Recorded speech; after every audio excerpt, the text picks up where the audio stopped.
Close your eyes now, darling. Let the weight of the day slip from your shoulders like a silk shawl sliding to the floor. Breathe in slowly with me, and out good. Feel the soft blanket of night wrapping around you, warm and safe. Tonight we are going somewhere gentle, somewhere green and golden and filled with the hush of old English rain. We are going to drift together into the world of Pride and Prejudice, the 2005 film directed by Joe Wright, where every footstep on wet gravel, every candle flame trembling in the draft, every whispered word, I will tell you the entire story. Every secret, every heartbeat, every tear that falls in the dawn mist, so you can simply rest inside it like sinking into the softest featherbed. Nothing to do but listen to my voice, soft, slow, brushing against your ears like the lightest fingertips. Shh, you're already floating. Imagine the screen fading in the very first frame. A golden sunrise spilling over endless meadows. The camera gliding low across the grass still wet with dew, each blade catching the light like tiny prisms. And there, walking through the mist, is Elizabeth Bennet. Keira Knightley at 19, hair slightly wild, cheeks flushed from the morning air, reading a book as she walks because she cannot bear to waste even a moment without words. She is our guide tonight, clever, imperfect, fiercely alive, and somewhere far across those same fields, though she does not yet know it, a man is riding toward her life who will change everything. This film was shot almost entirely in practical locations. No green screens for the grand houses. Longbourn is a real Georgian house in Groombridge, Kent. Netherfield's glittering ballroom is Burghley House. Pemberley, that breathtaking palace of marble and dreams, is Chatsworth House in Derbyshire, and every single exterior you will see was filmed in the English summer of 2005, when the rain came almost every day, and Joe Wright decided to keep it. He wanted the mud, the wet hems, the real chill on skin. He wanted love to feel as raw and uncontrollable as weather, and it does. Trivia for you to carry into sleep. The famous hand flex scene after Darcy helps Elizabeth into the carriage, that tiny involuntary curl of Matthew Macfadyen's fingers, was completely unscripted. He did it on the first take because Keira's hand was actually freezing, and the touch sent a real jolt through him. The editor kept it because it was more erotic than any kiss they could have planned. And did you know that when Keira Knightley was cast, she had just turned 18 and was still living at home with her parents? She almost turned the role down because she felt too ordinary. Thank goodness she didn't. Have you ever walked through a quiet morning with a book in your hands, feeling the world is secretly speaking just to you? Have you ever judged someone in the space of a single glance, certain you were right, only to discover later how wrong first sight can be? Let those thoughts drift across your mind like little clouds. No need to hold them. Just notice and let them pass. Very soon, now we will step together into Longbourn drawing room. Hear the creak of old wooden floors under hurried feet. Smell the faint lavender water. Mrs. Bennet dabs behind her ears when she is anxious, which is always. We will watch 5 sisters tumbling over one another like puppies. We will feel the panic in the air when Mrs. Bennet cries that Netherfield Park is let at last by a young man of large fortune from the north of England. And we will see Elizabeth roll her eyes with that half smile that makes. But for now, just rest here a moment longer. Let my voice be the only thing in the world. Soft rain beginning to tap against imaginary windows, pages turning slowly somewhere in the distance. A clock ticking in a quiet library. You are safe. You are held. Nothing can reach you here except kindness and candlelight. When you're ready, truly ready, we will open the first chapter of their story together. Until then, breathe with me, in and out. We are inside Longbourn now, darling. The air smells faintly of beeswax polish and dried rose petals from last summer's potpourri. The drawing room is small and cluttered with embroidery frames and half-read novels. The wallpaper, a soft faded green like moss after rain. Mrs. Bennet is fluttering near the window in her pale morning gown, the lace at her throat trembling with every excited breath. Netherfield Park is lit at last, she cries, voice high and thin as birdsong.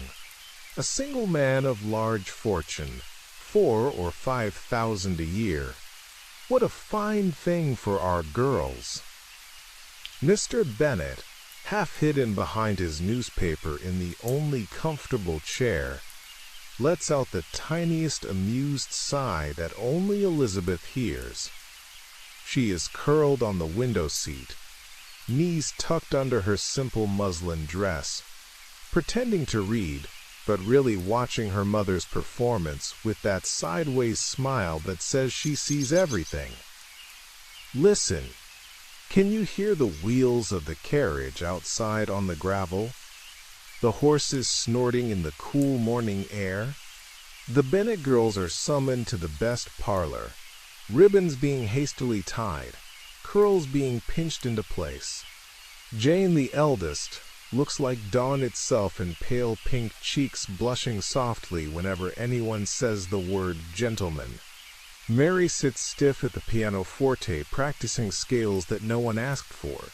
Kitty and Lydia are already giggling about red coats and officers, and Elizabeth. Elizabeth stands a little apart, arms folded, one eyebrow raised, thinking how ridiculous it all is. Yet there is a tiny spark of curiosity flickering behind her eyes. She will not admit it. Not yet.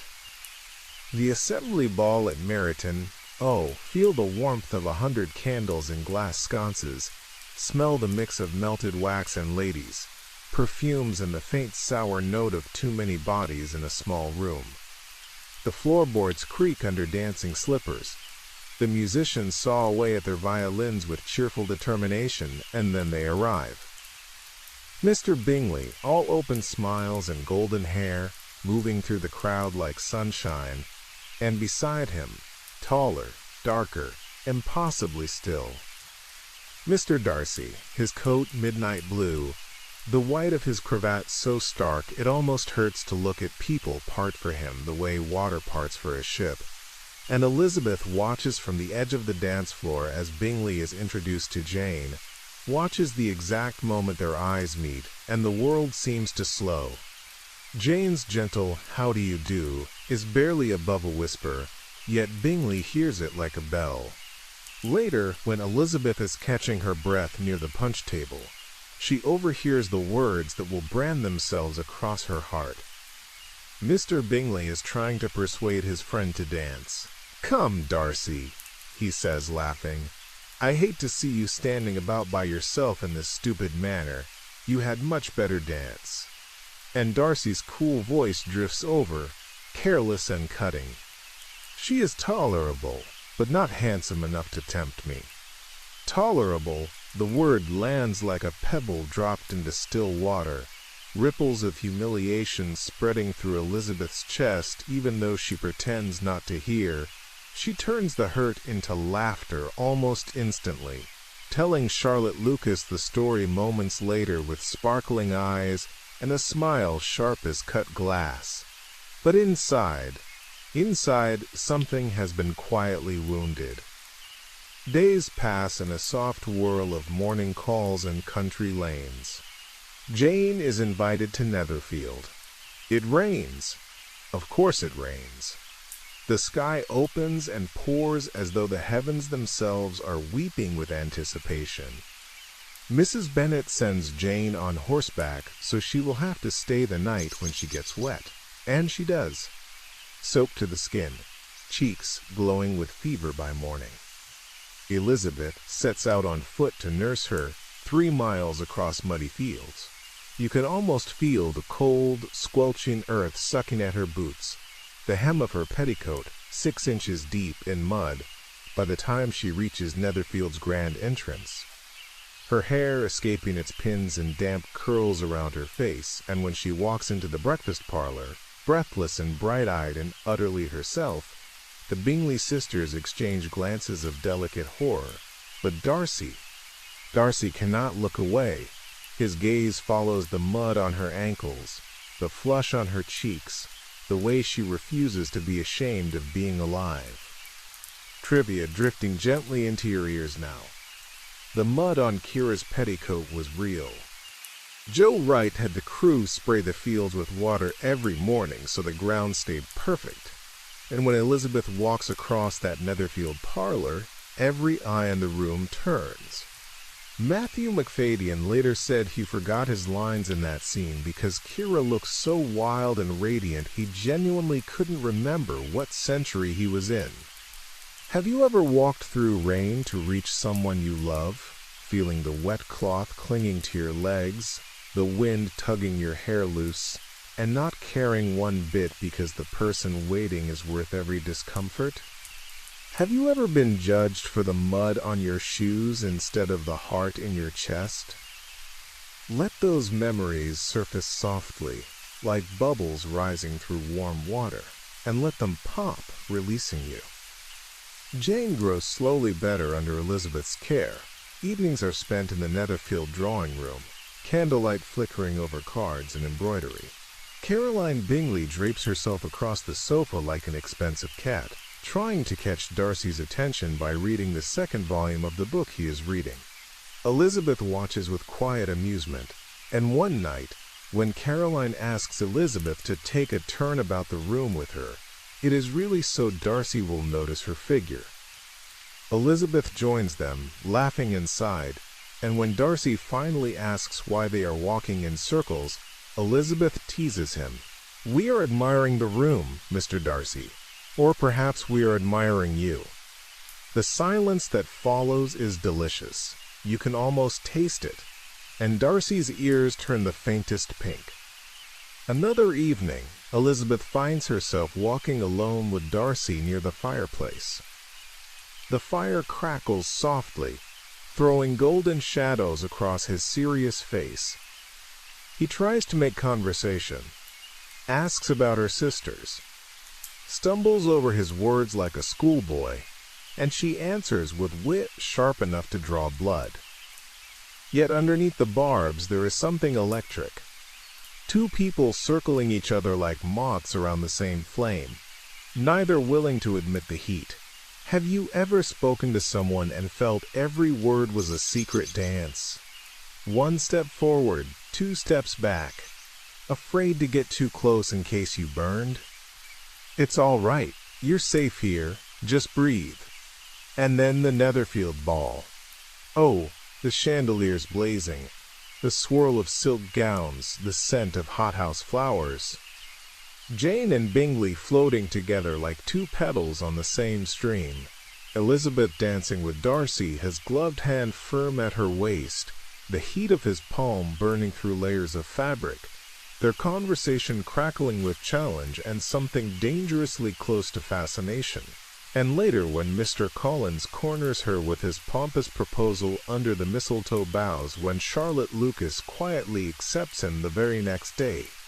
When the militia arrives in Meryton, and Lydia and Kitty lose their hearts to every redcoat they see. And when Mr. Wickham, handsome and smiling, tells Elizabeth the carefully crafted lie about how Darcy.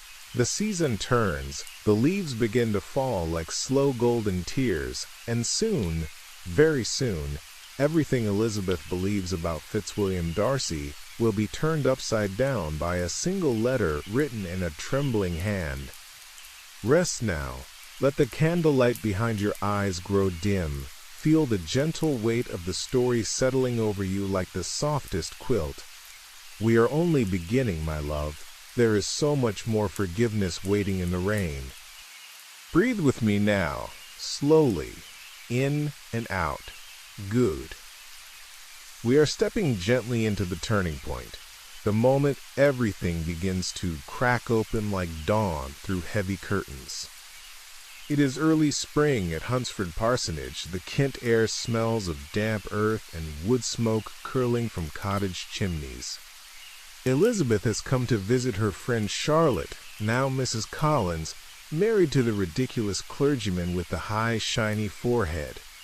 The parsonage is small and neat, the windows framed by climbing roses that have not yet bloomed. Every evening Lady Catherine summons them to Rosings Park, that cold, gilded palace of marble floors and echoing corridors. The chandeliers are so high they seem to float in their own sky. Candlelight glitters off gold picture frames and the endless polished surfaces. One evening after dinner, while Lady Catherine lectures Mary about fingering on the pianoforte, Darcy walks over to the instrument where Elizabeth is turning pages for her cousin. He stands too close. Close enough that she can smell the faint cedar and bergamot on his skin. Close enough that when he speaks, his voice is barely above a whisper meant only for her. "Do you not feel confined in this small neighborhood?" he asks, and his eyes are doing something desperate behind the calm mask. She answers lightly, teasing him about his own silence, but her heart has begun beating strangely, like a bird trapped against glass. Trivia drifting softly to you now. The Rosings dinner scenes were filmed in a real stately home where the crew had to wear overshoes so their boots wouldn't scratch the 300-year-old floors. And when Darcy rehearses his proposal in his head the night before, Matthew McFadden actually walked the corridors of his hotel at 3 a.m., muttering the lines so he would feel the full weight of humiliation when he finally said them aloud. Have you ever felt someone watching you from across a crowded room and known, without turning, exactly where their gaze touched your skin? Have you ever sensed a storm gathering behind someone's careful politeness? Let that feeling rise and fall like your own breath. No need to chase it, just notice. The next day is Sunday. The church bells ring across the park, soft and mournful in the gray light. Elizabeth stays behind with a headache, sitting alone in the quiet parlor, with only the ticking of the little mantel clock and the occasional drip of rain from the eaves. And then the door opens. No knock, no announcement. Darcy steps in, raindrops still clinging to his hair, coat unbuttoned, breathing as though he has run all the way from Rosings. He closes the door behind him with a soft click that sounds enormous in the silence, and then the words tumble out of him like stones finally loosed from a collapsing wall. "In vain have I struggled. It will not do. My feelings will not be repressed. You must allow me to tell you how ardently I admire and love you." His voice is rough, almost angry. His hands are clenched at his sides, and Elizabeth feels the floor tilt beneath her, because the confession is wrapped in so much pride. He speaks of her inferior connections, her lack of fortune. The degradation he has fought against. Every word of love is laced with insult. She stares at him, cheeks burning, eyes wide with shock and then fury. The rain outside suddenly lashes harder against the windows as if the sky itself is offended. She refuses him with a voice that trembles only. "You are the last man in the world I could ever be prevailed on to marry." The sentence lands between them like a blade. Darcy's face goes white. The muscle in his jaw jumps once. He bows, stiff and formal, and leaves without another word. The door closes, and Elizabeth stands alone in the little parlor, chest heaving, tears beginning to spill hot and furious down her cheeks. That night she cannot sleep. The rain is a steady hush on the roof. She lights a single candle and sits by the window, watching the flame tremble in the draught. And in the morning, when the rain has softened to a mist, Darcy appears again on the garden path. This time, he simply hands her a letter, 2 sheets of thick paper folded small, sealed with plain wax, no superscription. He bows, eyes fixed on the ground, and walks away into the silver haze without looking back. She takes the letter to a quiet grove where the trees drip softly around her, sits on a fallen log still damp from the night, and opens it with fingers that shake. The first words are, "Be not alarmed, madam, on receiving this letter." And then he tells her everything, how Wickham tried to elope with his 15-year-old sister Georgiana for her £30,000, how he, Darcy, arrived at Ramsgate just in time to stop it, how Wickham's smiles and charm are a mask over cruel. Have you ever discovered that the story you told yourself about someone was built on sand and felt the ground shift beneath every certainty you owned? Have you ever held a letter in your hands that changed the shape of your heart? Let that ache come if it wants to. I am holding you through it. You are safe. She folds the letter carefully, tucks it inside her bodice next to her skin, and walks back through the misty park. The grass is so wet it soaks her stockings. The air smells of crushed leaves and distant wood smoke. Everything looks the same, yet nothing is the same. Pride has been stripped from one side, prejudice from the other, and both of them are bleeding quietly in the rain. Let the rain keep falling outside your window now, soft and steady, the way it falls over Derbyshire in high summer. We are moving forward several months, darling. Elizabeth is traveling with her aunt and Uncle Gardiner, simple, kind, intelligent people who love her enough to take her mind off heartache. They have reached the Peak District. The light here is different, wilder. The hills roll like great green whales under racing clouds, and on a golden afternoon they arrive at Pemberley. Elizabeth almost refused to come. She believed Darcy was safely in London, but the housekeeper insists the family is away, so she agrees just to see the house of which Wickham spoke with such bitterness. And oh, the moment the carriage turns into the park, the breath catches in her throat, a lake like polished glass, swans drifting, the great stone house rising behind it with windows blazing in the sun. Every line of it is perfect, restrained, yet breathing with life. He is the best landlord and the best master that ever lived. There is not one of his tenants or servants but what will give him a good name, and Elizabeth feels each word like a small, burning coal dropped into her chest. They walk through room after room, sculpted ceilings so high they vanish into shadow, portraits of Darcy ancestors gazing down with the same dark eyes. And then, in the music gallery, a newly finished miniature on the mantelpiece. Darcy himself, painted last summer, looking younger, almost gentle. Elizabeth stands before it a long time, studying the curve of his mouth she once thought proud. Now she sees something almost shy there, and she feels the letter still hidden in her traveling desk upstairs, the one she has read so many times the creases are soft as cloth.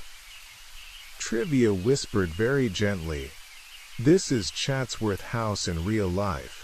And when Kira first stepped into the sculpture gallery, she actually started crying because the beauty hit her so hard.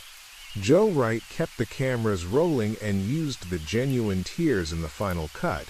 You can see them glittering when she turns away from the bust of Mr. Darcy, real salt water for fictional regret. Have you ever walked through a place that belonged to someone you hurt and felt their kindness everywhere, like sunlight you no longer deserved? Have you ever looked at a portrait and wished you could step inside it to say sorry to the person who was still smiling there? Let that wish float upward like steam from warm tea and dissolve. And then, footsteps on gravel outside. Quick, light, panicked. Elizabeth turns just in time to see Darcy himself striding across the lawn toward the house. Coatless, boots muddy, hair damp with sweat. He has ridden ahead of his party because the servants sent word that visitors were touring. He was not supposed to meet her here. Not like this. Their eyes lock through the window for one frozen heartbeat. Then he bows, very correctly, and disappears inside to change. When he reappears 20 minutes later, he is immaculate again, cravat snowy, coat. I did not expect how fortunate. And Elizabeth can barely answer. Her heart is hammering so loudly, she is sure he hears it. He walks with them to their carriage, asks after her family with painful politeness, discovers that Lydia is in Brighton with the militia. His face changes almost imperceptibly, a flicker of real fear. He hands Elizabeth into the carriage himself. His bare fingers brush hers. No glove this time. And again that tiny, helpless flex of his hand the moment contact breaks, as though he is trying to hold onto the warmth of her skin. Days pass in a strange, aching hush. Elizabeth is staying at the inn in Lambton, only 5 miles from Pemberley, and Darcy comes every morning, sometimes with his sister Georgiana, tall and shy and blushing, who clearly adores her brother and is terrified of disappointing him, sometimes with Bingley, whose open delight at seeing Elizabeth again is like sunrise after winter. Darcy is transformed, quiet, attentive, almost humble. He listens when she speaks, really listens. When Georgiana plays the pianoforte after dinner, he stands behind her chair instead of Elizabeth's, giving her space. Yet his eyes find Elizabeth across the room again and again, soft and wondering. And then the letter arrives from Jane, 2 sheets folded small, the writing frantic. Lydia has run away with Wickham. They are somewhere in London. Unmarried. The scandal will ruin them all. Elizabeth is reading in the inn parlor when the words blur. She presses a hand to her mouth to hold in the sob, and at that exact moment the door opens and Darcy walks in. He sees her face, the letter trembling in her lap. One stride, and he is kneeling beside her chair. What is it? Tell me. Good God, what is the matter? His voice is raw. She tries to hide the letter, but he has already seen Lydia's name. She tells him everything in broken sentences, shame burning her throat, and when she finishes, she stands to leave, expecting contempt. Instead, he simply says, very low, I am grieved, exceedingly grieved. And the look on his face is not disgust. It is anguish. Have you ever had your worst moment witnessed by the one person you most wished to hide it from, and discovered only tenderness waiting there? Have you ever believed someone saw you clearly for the first time and still chose to stay? Rest in that kindness now. Let it cover you like the softest blanket. Darcy leaves the inn without another word. Elizabeth thinks she will never see him again. She returns home to Longbourn, where the house is chaos. Mrs. Bennet has taken to her bed with smelling salts. Mr. Bennet and Mr. Gardiner are gone to London searching for the runaway couple days dragged past in suffocating heat. Letters come and go, no news, until one morning a traveling carriage pulls up outside Longbourn and out steps Lydia, giggling in a new bonnet, and behind her, stiff and unsmiling, Wickham in a new regimental coat. They are married, barely. The ceremony took place 2 days ago in a dingy London church. Lydia chatters about her dear Wickham, while Elizabeth stares at the ring on her sister's finger and feels sick. Later, alone in the garden, Lydia lets slip that Mr. Darcy was there. He found us, paid for everything, but I promise not to tell, and the world tilts again slower this time, like a ship righting itself after a storm. Let everything grow very quiet now, just the soft hush of late summer wind in the lime trees outside Longbourn, and my voice curling around you like warm milk. We are in the final chapters, the ones that feel like waking from a long fever dream into morning light. Everything has already happened, yet nothing is finished until hearts speak plainly. Breathe with me, slowly, slowly. Lady Catherine de Bourgh's carriage thunders up the drive just before dawn, wheels spitting gravel, black horses steaming in the cool air. The whole house is still asleep, except Elizabeth, who has been sitting at her bedroom window watching the moon fade. She hears the imperious knock, the butler's hurried footsteps, Mrs. Bennet's shriek of terror from her bed, and then Lady Catherine herself sweeps into the pretty wilderness behind the house where Elizabeth has escaped for air. Her ladyship's face is white with fury beneath the elaborate nightcap. "Miss Bennet," she hisses, "I have come a day and a night without stopping. Refuse me nothing. Are you engaged to my nephew?" Elizabeth's heart is suddenly loud in her ears. She lifts her chin, feels the cool morning air on her throat, and answers only, "I am not." But she will not give the promise Lady Catherine demands, will not swear never to enter into an engagement with Mr. Darcy. The older woman's eyes flash like steel. "Obstinate, headstrong girl, I am ashamed of you." She storms away, the carriage door slamming like a gunshot that echoes across the sleeping fields. Elizabeth walks for hours afterward, cheeks burning with anger and something dangerously close to hope. Dew soaks the hem of her gown again. She does not care.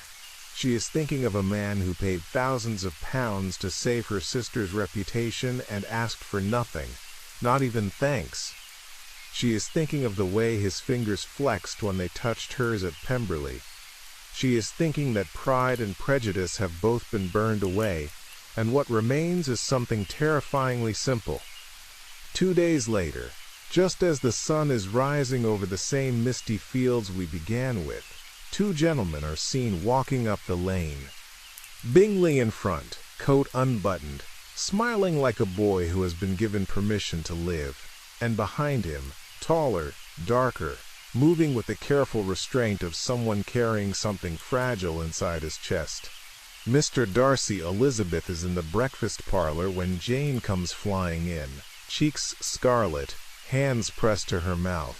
"Lizzie, oh Lizzie." Mr. Bingley is come, and Mr. Darcy is with him. Quote, ellipsis.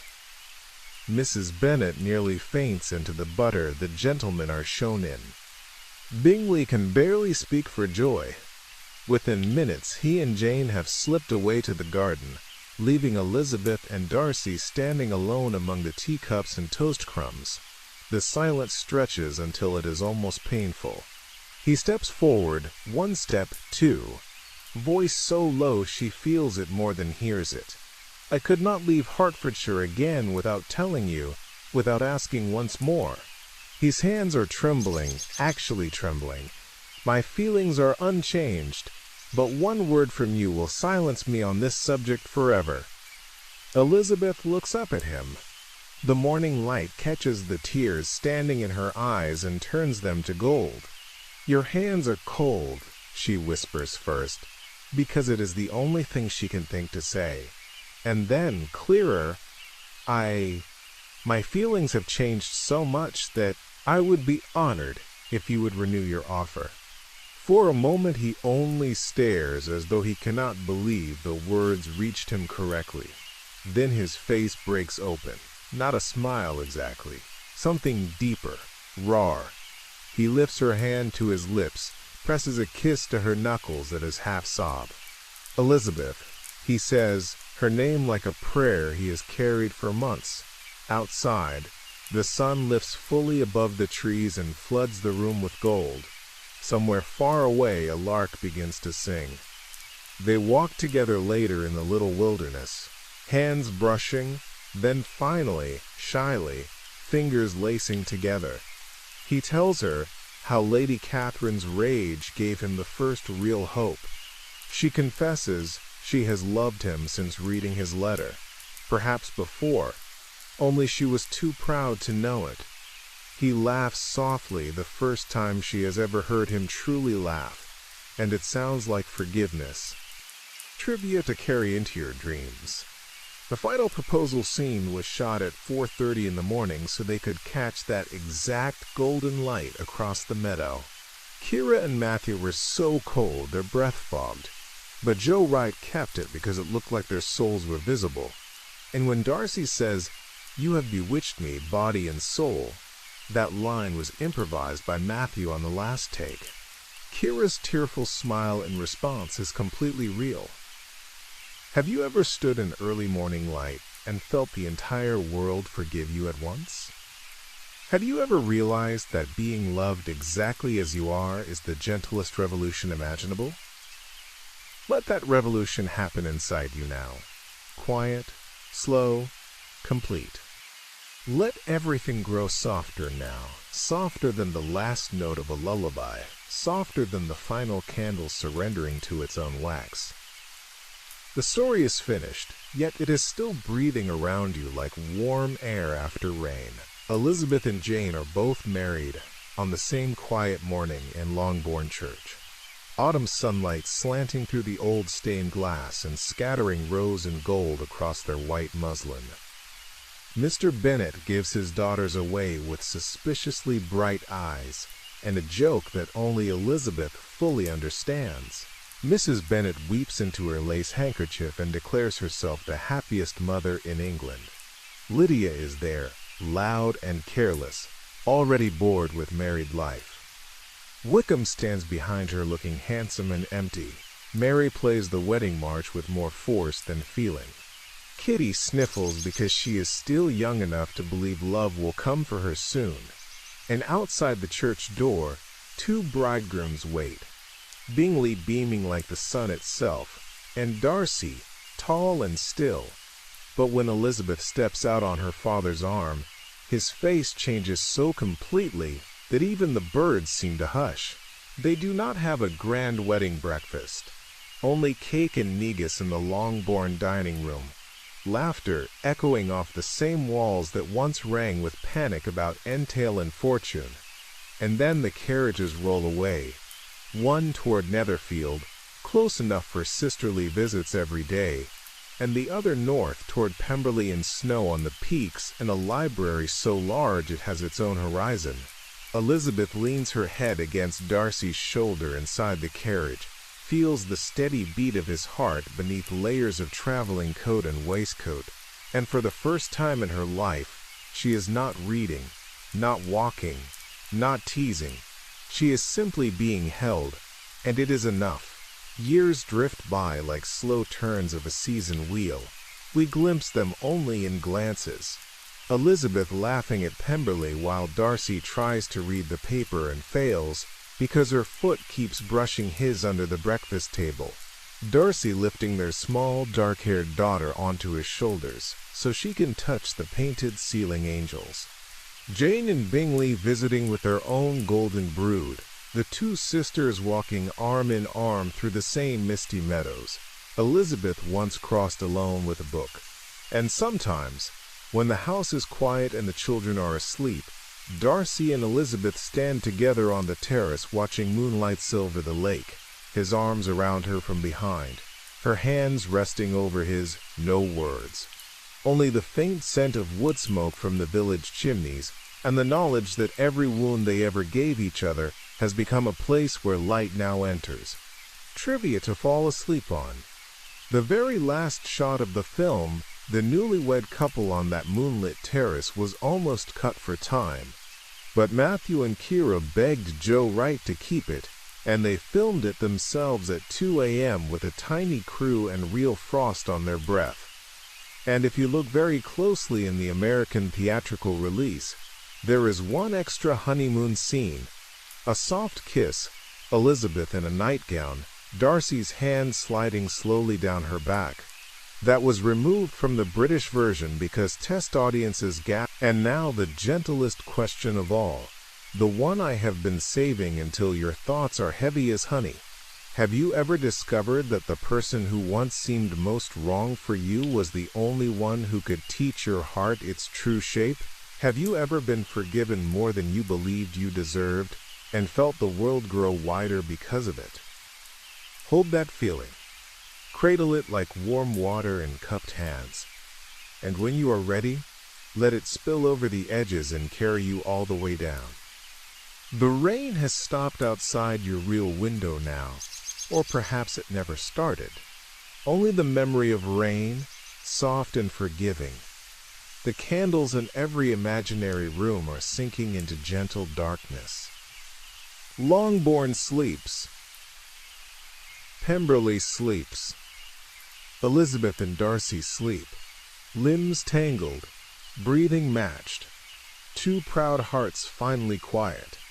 And you may sleep too. Nothing left to prove tonight.